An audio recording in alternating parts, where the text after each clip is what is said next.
الحمد لله نحمده ونستعينه ونستغفره ونؤمن به ونتوكل عليه ونعوذ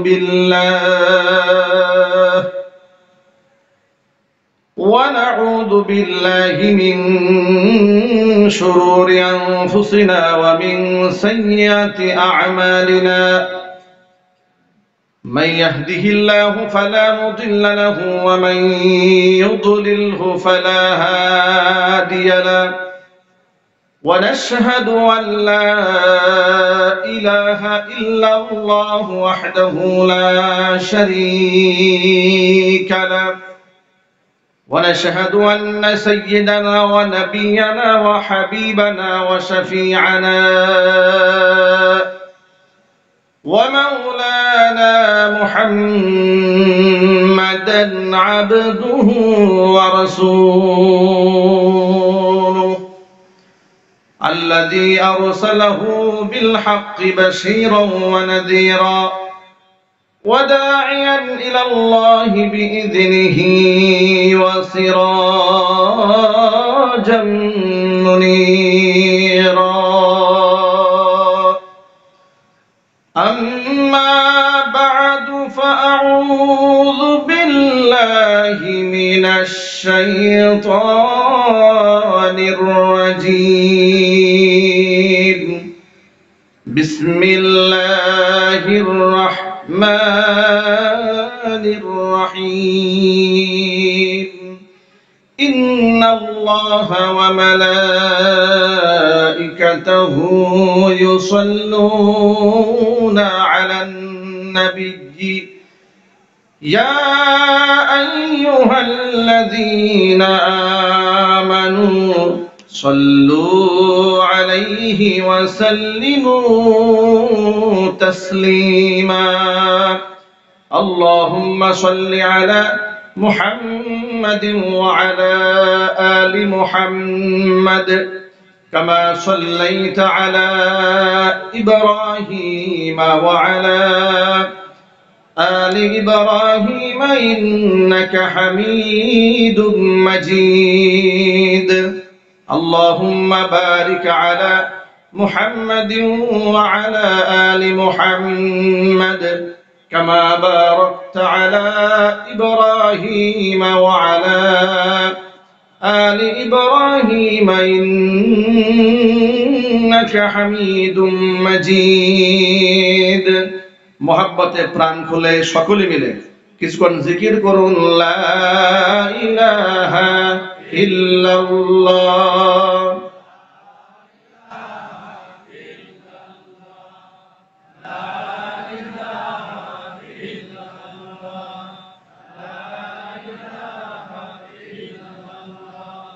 لا إله إلا الله لا إله إلا الله.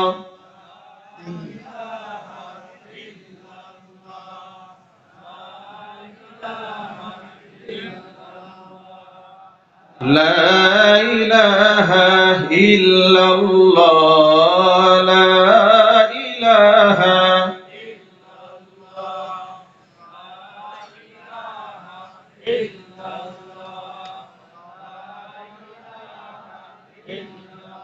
لا إله إلا الله محمد رسول الله সাল্লাল্লাহু আলাইহি ওয়াসাল্লাম। ঐতিহ্যবাহী গাজীপুর জেলার অন্তর্গত গাজীপুর মহানগরের 10 নং ওয়ার্ড আমবাগ ঢালাই ফ্যাক্টরি সংলগ্ন মদিনাতুল উলুম জাইনুদ্দিন কওমি মাদ্রাসার হাফেজ ছাত্রদের দস্তনবন্দি উপলক্ষে আয়োজিত 15তম বার্ষিক ওয়াজ মাহফিলের শেষ অধিবেশনের সম্মানিত সভাপতি কারি মোহাম্মদ আরব আলী সাহেব, মুহতামিম মদিনাতুল উলুম জাইনুদ্দিন কওমি মাদ্রাসা, মুহতারাম সভাপতির নেক হায়াত আল্লাহ তাআলা দারাজ করুন। তার খিদমাতের ওয়াসাতকে আল্লাহ তাআলা বৃদ্ধি করে দিন। আজকের ওয়াজ মাহফিলের সম্মানিত প্রধান অতিথি জনাব মোহাম্মদ রবিউল আলম রবি, প্রতিষ্ঠাতা সাবেক সভাপতি কোনাবাড়ী থানা বিএনপি, মহতারাম প্রধান অতিথির নেক হায়াত আল্লাহ তাআলা দারাজ করুন, তার খিদমাতের ওয়াসাতকে আল্লাহ তাআলা বৃদ্ধি করে দিন। এছাড়াও আমন্ত্রিত বিশেষ অতিথিবৃন্দ, হাজারাত উলামায়ে কেরাম, মুরব্বিয়ান এযাম, অত্র এলাকা এবং পার্শ্ববর্তী এলাকার বিভিন্ন প্রান্ত থেকে ছুটে আসা দিনদরদি ইমানদার পরহেজগার মুত্তাকি মুসলিম ভাইরা, পর্দার অন্তরালে অবস্থানরত আমাদের সকলের শ্রদ্ধাভাজন পর্দানিশীন মা এবং বোনেরা, মহান আল্লাহ রাব্বুল আলামিনের দরবারে আলিশানে লাখ কোটি শুকরিয়া আদায় করছি যে মহান আল্লাহ তাআলা জুলাই আগস্ট বিপ্লবের মধ্য দিয়ে আমাদেরকে একটি নতুন বাংলাদেশ উপহার দিয়েছেন, যে বাংলাদেশে আমরা স্বাধীনভাবে কোরআন থেকে কথা বলার সুযোগ পেয়েছি, যে বাংলাদেশে এখন ওয়াজ মাহফিল করতে গেলে থানা থেকে পারমিশন নিতে হয় না, যে বাংলাদেশে কোরআন থেকে কথা বলতে গেলে এখন আর প্রতিবন্ধকতার শিকার হতে হয় না, স্টেজে ওঠার আগে এখন আর কমিটি স্লিপ দিয়ে বলে না দিনকাল ভালো নয়, একটু বুঝে শুনে কথা বলেন। কথা ঠিক নেবে ঠিক? আল্লাহ তাআলা যে সুযোগটা আমাদেরকে তৈরি করে দিয়েছেন, এদিকে আপনারা খুশি না বেজার? কম না বেশি? হৃদয়ের সবটুকুন ভালোবাসা উজাড় করে শ্রদ্ধা জড়িত কণ্ঠে মহান মনিবের শেখানো ভাষায় শুকরিয়া আদায় করছি। জবান ছেড়ে দিয়ে সকলে একযোগে বলছি আলহামদুলিল্লাহ।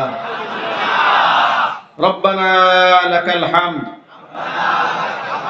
হামদান কাসীরা তাইয়িবান মুবারাকান ফীহি ইয়া রাব্বি লাকাল হামদু কামা ইয়ানবাগি লিজালালি ওয়াজহিকা ওয়া আযীমি সুলতানিকা। আল্লাহ তাআলা আজকের মাহফিলকে কবুল করুন। মদিনাতুল উলুম জাইনুদ্দিন কওমি মাদ্রাসাকে আল্লাহ তাআলা কিয়ামত পর্যন্ত কবুল করুন। মাদ্রাসার সকল হাজাত আল্লাহ তাআলা তার গায়বে খাজানা থেকে মিটিয়ে দিন। অক্লান্ত পরিশ্রম করে এই জান্নাতের বাগান যারা সাজিয়েছেন, দূরদারাজ থেকে শোনার জন্য যারা এসেছেন, আজকের মাহফিলের ওসিলা করে আল্লাহ তাআলা আমাদের জিন্দেগীর সমস্ত গুনাহ খাতা মাফ করে দিন। অত্র এলাকার সমস্ত মুর্দেগানের কবরে আযাব আল্লাহ তাআলা কিয়ামত পর্যন্ত বন্ধ করে দিন। কাল হাসরের কঠিন ময়দানে আজকের এই আয়োজন আল্লাহ তাআলা আমাদের সকলের নাজাতের জরিয়া হিসেবে কবুল করুন। বন্ধুগণ, আমরা আজকের এই মাহফিলে বসে কোরআন এবং সুন্নাহ থেকে আলোচনা শুনবো। আমরা বলি ইনশাআল্লাহ।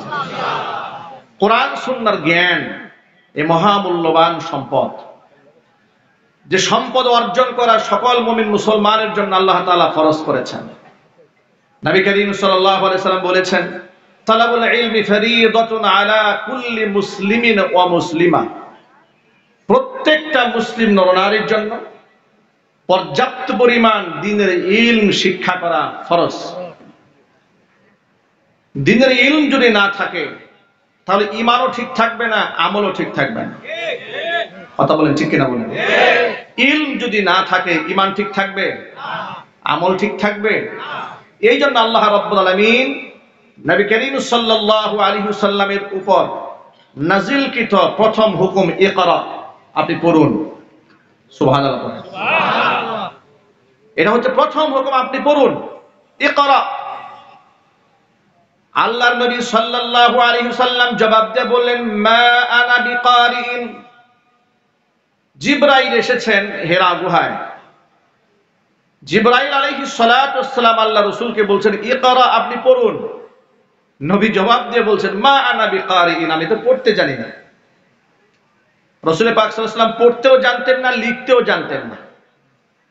কারণ এই পৃথিবীতে আল্লাহর নবী সাল্লাল্লাহু আলাইহি ওয়াসাল্লাম কারো ছাত্রত্ব বরণ করেননি, কারণ তাকে আল্লাহ পাক ছাত্র হিসেবে পাঠাননি। গোটা উম্মার জন্য, গোটা জগৎবাসীর জন্য আল্লাহ পাক শিক্ষক বানিয়ে পাঠিয়ে দিয়েছেন।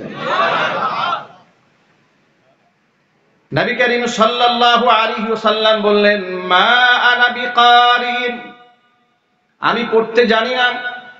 জিবরিল আমিন আরেকবার বললেন ইকরা, আপনি পড়ুন। হুজুর বললেন মা আনা বিকারিন, আমি পড়তে জানি না। আবারও বললেন ইকরা, আপনি পড়ুন। আবারও তিনি একই জবাব দিলেন মা আনা বিকারিন, আমি পড়তে জানি না। জিবরাইল আলাইহিস সালাতু ওয়াস সালাম রাসূলকে বুকের সাথে জড়িয়ে ধরলেন, সিনার সাথে সিনাটা মিলিয়ে জোরে চাপ দিলেন। এত জোরে চাপ দিয়েছেন নবীজি সাল্লাল্লাহু আলাইহি ওয়াসাল্লাম বুকের মধ্যে কিছুটা ব্যথা অনুভব করেছেন। সিনার সাথে সিনা যখন লেগে গেছে, নবীজি সাল্লাল্লাহু আলাইহি ওয়াসাল্লামের জবান থেকে বের হয়ে গেল ইকরা বিসমি রাব্বিকাল্লাযী খালাক খালাকাল ইনসানা মিন আলাক ইকরা ওয়া রাব্বুকাল আকরামুল্লাযী আল্লামা বিল কলম আল্লামাল ইনসানা মা লাম ইয়ালাম। আল্লাহর নবী সাল্লাল্লাহু আলাইহি ওয়াসাল্লামের উপর আয়াত নাযিল হওয়ার পর নবীজি পাহাড়ের উপর থেকে নেমে এলেন। হিরা গুহা থেকে নেমে এসে খাদিজাতুল কুবরা রাদিয়াল্লাহু তাআলা আনহার ঘরের মধ্যে প্রবেশ করলেন। এমন অবস্থায় প্রবেশ করলেন নবীজি সাল্লাল্লাহু আলাইহি ওয়াসাল্লামের শরীরটা কাঁপতেছিল। খাদিজা রাদিয়াল্লাহু তাআলা আনহাকে ডেকে নবীজি বললেন খাদিজা জাম্মিলুনি জাম্মিলুনি, ও খাদিজা আমাকে তুমি তাড়াতাড়ি একটা কম্বল দিয়ে জড়ায় নাও, প্রচন্ড কাঁপুনি শুরু হয়েছে আমার। খাদিজা রাদিয়াল্লাহু তাআলা আনহা হুজুরকে কম্বল দিয়ে জড়ায় দিলেন। হাদিস শরীফের মধ্যে এসেছে ফাযাহাবা আনহুর রাউ, তার ভিতর থেকে ভয়টা কিছুটা কেটে গেল। তখন নবীজি সাল্লাল্লাহু আলাইহি সাল্লাম বললেন কাদ খাশিতু আলা নাফসি, ও খাদিজা আমি তো নিজের উপর শঙ্কা বোধ করছি, প্রচন্ড ভয় পেয়েছি আমি। আমার সাথে হিরা গুহার মধ্যে এমন এমন ঘটনা ঘটেছে। খাদিজা রাদিয়াল্লাহু তাআলা আনহা যখন তার স্বামীর এই অস্থির অবস্থা দেখতে পেলেন, তিনি এত সুন্দর এত জ্ঞানী বুদ্ধিমতী নারী ছিলেন, এত বড় মহিয়সী নারী আল্লাহ পাক তাকে বানিয়ে দিয়েছিলেন, এত সবর আর ধৈর্য তাকে দিয়েছিলেন, পরিস্থিতি কি করে মোকাবেলা করতে হয় এই জ্ঞান আল্লাহ পাক মা খাদিজার মধ্যে দান করেছিলেন। মা খাদিজা রাদিয়াল্লাহু তাআলা আনহা স্বামীকে সান্ত্বনা দিয়ে বলছেন আপনি ভয় পাবেন না, আপনি ভয় পাবেন না, কাল্লা, ভয় পাওয়ার কোনো কারণ নাই। ফাওয়াল্লাহি লা ইউখজিকাল্লাহু আবাদা, আপনার কিসের ভয়? আল্লাহর কসম করে বলছি নিশ্চয় আল্লাহ পাক আপনাকে অপমানিত করবেন না। সুবহানাল্লাহ বলেন। মাইকের আওয়াজ বাহিরে যাচ্ছে, কথাগুলো মা বোনরা খুব মনোযোগ সহকারে শুনবেন। স্বামী যদি কখনো কোনো কারণে দুশ্চিন্তায় থাকে, কোনো পেরেশানিতে থাকে, ওই সময় তার পেরেশানির মধ্যে আরো পেরেশানি বাড়িয়ে দিতে হয় না। স্ত্রী হিসেবে দায়িত্ব হচ্ছে তাকে সঙ্গ দেওয়া, তাকে সান্ত্বনা দেওয়া, তাকে প্রমোদ দেওয়া, তার ভালো ভালো গুণগুলা সামনে উল্লেখ করে তাকে মানসিকভাবে স্ট্রং করে তোলা। ঠিক কিনা জোরে বলেন। মা খাদিজাতুল কুবরা রাদিয়াল্লাহু তাআলা আনহা এই কাজটি করলেন। নবীজি সাল্লাল্লাহু আলাইহি ওয়াসাল্লামকে ডেকে বললেন কাল্লা, আল্লাহর কসম, কাল্লা ওয়াল্লাহি লা ইউখজিকাল্লাহু আবাদা, ভয় পাবেন না, পেরেশান হবেন না, নিশ্চয় আপনার রব আল্লাহ আপনাকে অপমানিত করবেন না, কারণ আপনার মধ্যে এই গুণগুলো আছে। এই কথা বলে মা খাদিজাতুল কুবরা কয়েকটা গুণের কথা বললেন। এক নাম্বার বললেন ইন্নাকা লাতাসিলুর রহিমা, গুণগুলো খেয়াল করবেন। এই কথাগুলো যখন মা খাদিজাতুল কুবরা তার স্বামী নবী করিম সাল্লাল্লাহু আলাইহি ওয়াসাল্লামকে বলছেন, তখনও মা খাদিজা জানেন না যে তার স্বামীকে আল্লাহ পাক নবুয়তের নিয়ামতে ধন্য করে সম্মানিত করেছেন। এমনকি আল্লাহর নবী নিজেও জানেন না, যিনি আমার কাছে এসে এই বুকের সাথে চাপড়ায় ধরলেন আমাকে, তিনি যে জিবরাইল, এটা নবীজি সাল্লাল্লাহু আলাইহি ওয়াসাল্লাম তখনও জানেন না। কিন্তু স্বামীর প্রতি শ্রদ্ধা সম্মানটা কতটুকু দেখেন। অস্থির স্বামীকে দেখে মা খাদিজাতুল কুবরা বলছেন ইন্নাকা লাতাসিলুর রাহিমা, আপনার মধ্যে একটা কোয়ালিটি, আপনি আত্মীয়তার সম্পর্ক সবসময় জড়িয়ে রাখেন। ওয়া তাহমিলুল কাল্লা, বিপদগ্রস্ত ব্যক্তি, নিজের বোঝা বহন করতে অক্ষম ব্যক্তির বোঝা আপনি নিজ কাঁধে বহন করেন। ওয়া তাকসিবুল মা'দুমা, অসহায় মানুষের দায়িত্ব আপনি গ্রহণ করেন। ওয়া তাকরিদ দাইফা, আপনি মেহমানদের সম্মান করেন, মেহমানদেরকে কদর করেন। ওয়া তুঈনু আলা নাওয়াইবিল হাক্কি, আপনি সত্যের ব্যাপারে মানুষদেরকে সাহায্য করেন। জোরে জোরে বলেন সুবহানাল্লাহ। এই গুণগুলা যেহেতু আপনার আছে, আল্লাহ আপনাকে লাঞ্ছিত করবেন না, বঞ্চিত করবেন না, অপমানিত করবেন না। আল্লাহর নবী সাল্লাল্লাহু আলাইহি ওয়াসাল্লামের জীবনে মা খাদিজাতুল কুবরা রাদিয়াল্লাহু তাআলা আনহা কত বড় নিয়ামত ছিলেন। এই জন্য মা খাদিজাতুল কুবরার ইন্তেকালের পরে নবীজি সাল্লাল্লাহু আলাইহি ওয়াসাল্লাম এক মুহূর্তের জন্য মা খাদিজাকে ভুলে যান নাই। মা আয়েশা রাদিয়াল্লাহু তাআলা আনহা হাদিসের রাবী, তিনি বলছেন, ইদা যুকিরাত খাদিজা আসনা আলাইহা, নবী করিম সাল্লাল্লাহু আলাইহি সাল্লামের সামনে কোনো ব্যাপারে খাদিজার আলোচনা আসলেই আল্লাহর নবী খাদিজার ভূয়সী প্রশংসা করতেন, প্রচুর প্রশংসা করতেন। মানে খালি কথা বলতেই থাকতেন খাদিজার ব্যাপারে। মা আয়েশা রাদিয়াল্লাহু তাআলা আনহা বলছেন, আমিও তো তার একজন স্ত্রী, ফাগিরতু, আমার মনের মধ্যে গায়রত লাগলো। একদিন দেখি এমন প্রশংসা শুরু করেছে খাদিজার, যে প্রশংসা যেন শেষ হচ্ছে না। আল্লাহু আকবার বলেন। উম্মুল মুমিনিন মা আয়েশা রাদিয়াল্লাহু তাআলা আনহা বলেন, আমি তখন আল্লাহর নবীকে একটু হিট করেই বললাম, যেহেতু আমার মধ্যে একটু হিংসার উদ্রেক হয়েছে। শুধু খাদিজা, খাদিজা বলেন, ইন্নাহা কানাত আজুজাতান, তিনি ছিলেন একজন বৃদ্ধা মহিলা। আপনার চাইতেও বয়সে এত লম্বা সময়ের বড়, আপনার চাইতে বয়সে কত বছরের বড়? 15 বছরের বড়। আপনি সেই এই বৃদ্ধা মহিলার কথা আজও স্মরণ রেখে কান্না করেন আর খালি প্রশংসা করেন। কদ আবদালাকাল্লাহু খায়রাম মিনহা, আল্লাহ তাআলা আপনাকে তো তার পরিবর্তে অন্য এর থেকে উত্তম স্ত্রী দান করেছেন। নবী করিম সাল্লাল্লাহু আলাইহি ওয়াসাল্লাম মা আয়েশার মুখ থেকে কথা শোনার পর হুজুর জবাব দেয়া বললেন, ওয়াল্লাহি মা আবদালানি আল্লাহু খায়রাম মিনহা। ও আয়েশা, আল্লাহর কসম করে বলি, খাদিজার চাইতে উত্তম নারী আল্লাহ পাক আমার জীবনে আর উপহার দেন নাই।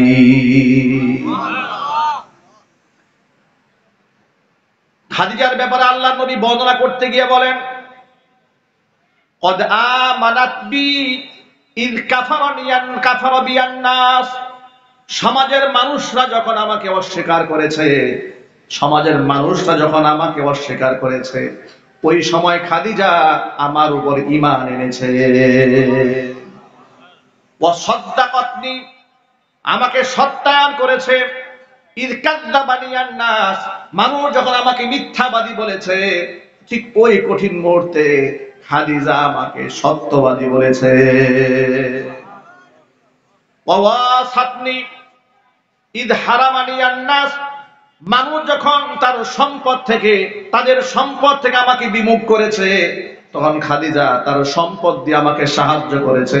জোরে জোরে বলেন সুবহানাল্লাহ। এমনকি আল্লাহ নবী বলেন, খাদিজার গর্ভে আল্লাহ তাআলা আমাকে সন্তান দান করেছেন, অথচ অন্য কোন স্ত্রীর গর্ভে আল্লাহ পাক আমাকে সন্তান দেন নাই। জোরে জোরে বলেন সুবহানাল্লাহ।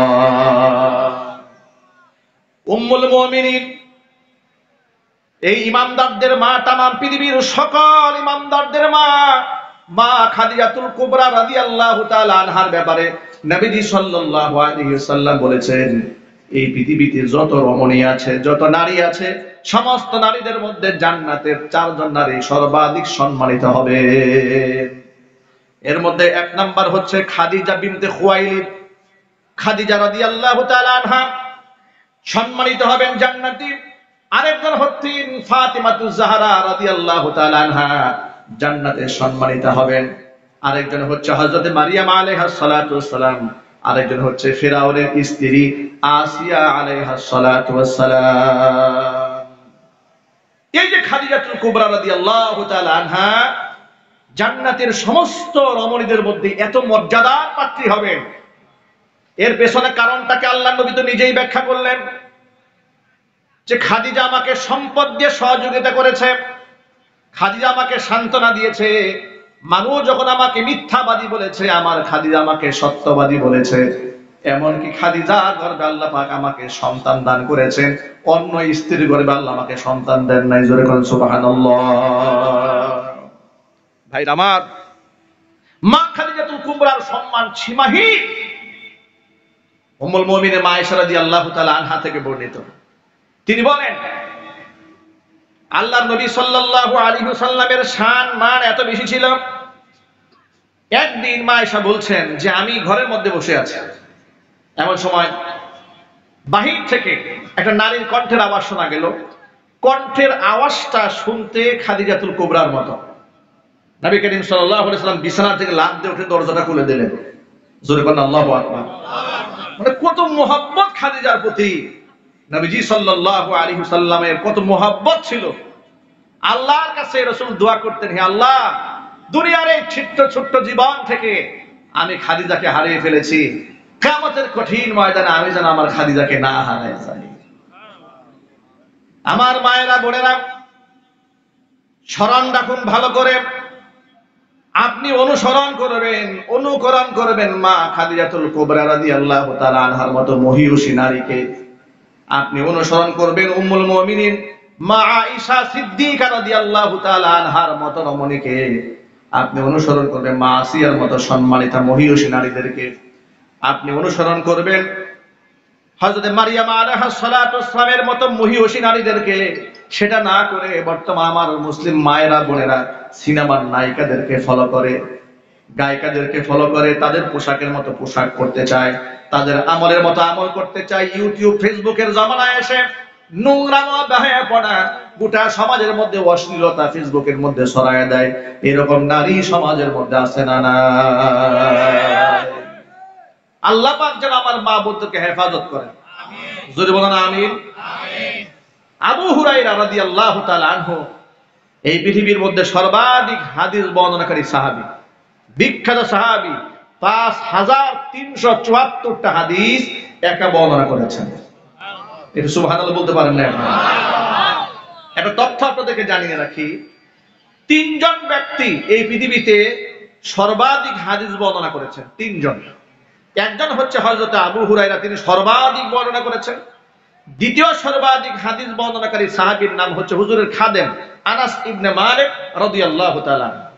আর তৃতীয় সর্বাধিক হাদিস যিনি বর্ণনা করেছেন তিনি হচ্ছেন উম্মুল মুমিনিন মা আয়েশা সিদ্দিকা রাদিয়াল্লাহু তাআলা। এই যে আপনারা বসে বসে হাদিস শুনতেছেন, এই যে কষ্ট হচ্ছে, আমাদের কষ্টটা খুব সামান্য, কিন্তু সাহাবায়ে কেরাম হাদিস সংগ্রহ করতে গিয়ে যে কষ্টটা করেছেন তাদের কষ্টের কোনো সীমা ছিল না।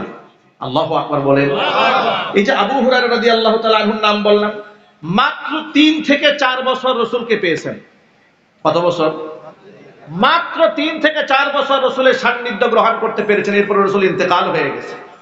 মাত্র 3 থেকে 4 বছরের সান্নিধ্য গ্রহণ করে পৃথিবীর সবচেয়ে বড় হাদিস বর্ণনাকারী হয়েছেন। আল্লাহু আকবার।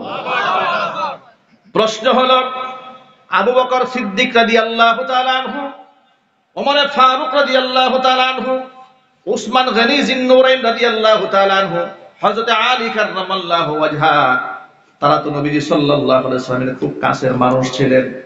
মর্যাদা, তাবাকা, দারাজাতের দিক থেকে আবু হুরায়রার চাইতে তাদের সম্মান অনেক উপরে।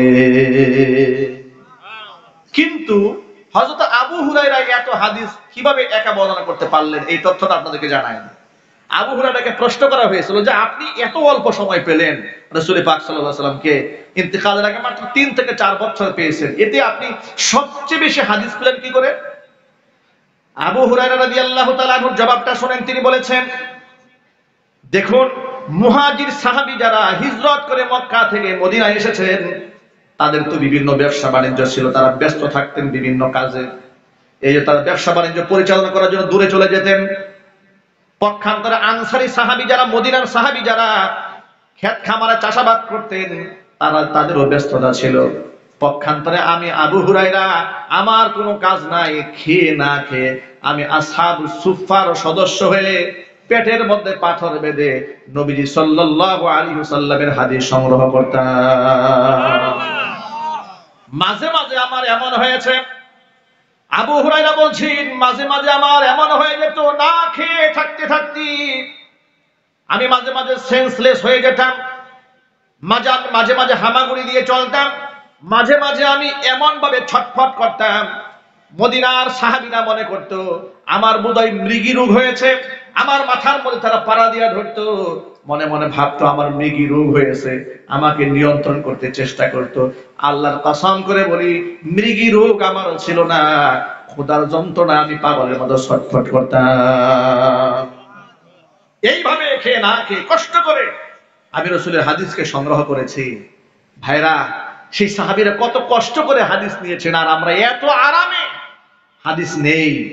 মনে রাখবেন, এই হাদিস গ্রহণ করা যেমন বড় নিয়ামত, হাদিস প্রচার করা অনেক বড় সওয়াবের কাজ, কিন্তু হাদিস বর্ণনা করার ক্ষেত্রে অনেক সাবধানতা অবলম্বন করতে হবে। মন গড়া হাদিস বলা যাবে না, মন গড়া আল্লাহর কোরআনের তাফসীর করা যাবে না। কারণ কেন করা যাবে না শোনেন, কোরআনের আয়াত তো ওহী আল্লাহর পক্ষ থেকে, আল্লাহর নবীর জীবনের সমস্ত হাদিস যেটা রাসূল সাল্লাল্লাহু আলাইহি ওয়াসাল্লাম নিজে বলেছেন কিংবা করেছেন, এগুলা সব আল্লাহর সিদ্ধান্তেই করেছেন। ঠিক কিনা বলেন?